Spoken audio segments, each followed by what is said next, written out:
Hi guys, so it's back to geometry today and we are in section 2.4. Now you might notice that we jumped to chapter 2. I like this, since we've been talking about angles, I really like to put this section here. So today we're going to be talking about a couple different types of angles. The first one, my favorite, is a vertical angle, okay?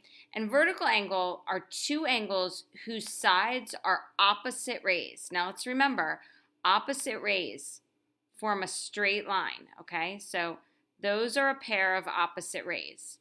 And it's an angle whose sides are. So if I put another pair of opposite rays here, the angle whose sides are the opposite rays, this is a vertical angle, and this is its vertical angle. And then these angles over here are also vertical to each other.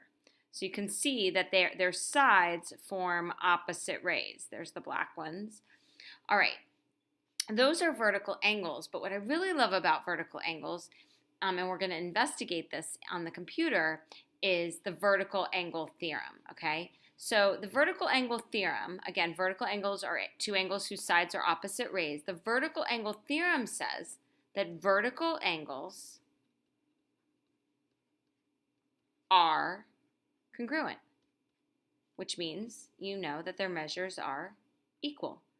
I call that vertical angle theorem, I have a nickname for it. I call it VAT. Not cat, but VAT. All right, so if we look at this picture, because these two lines cross, that means that they're opposite rays. From this point, this and this are opposite rays, and this are opposite rays. We are allowed to assume that, because they are straight lines and we're allowed to assume straight angles, or things that appear straight are. So that tells me that this angle is congruent to this angle. All right, so we can actually write an equation. We can set them equal to each other.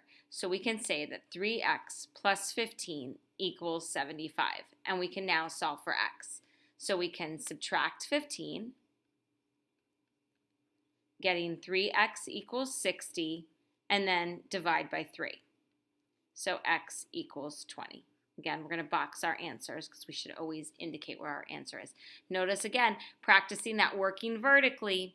All right, I want you to try the try now. Now, the try now is a little bit tricky because it involves something called factoring. Oh no, Coach Fred, you're making us do some of that Algebra 1 summer review. If you forgot how to solve by factoring, I put a link in your notes for you to watch a short video on that.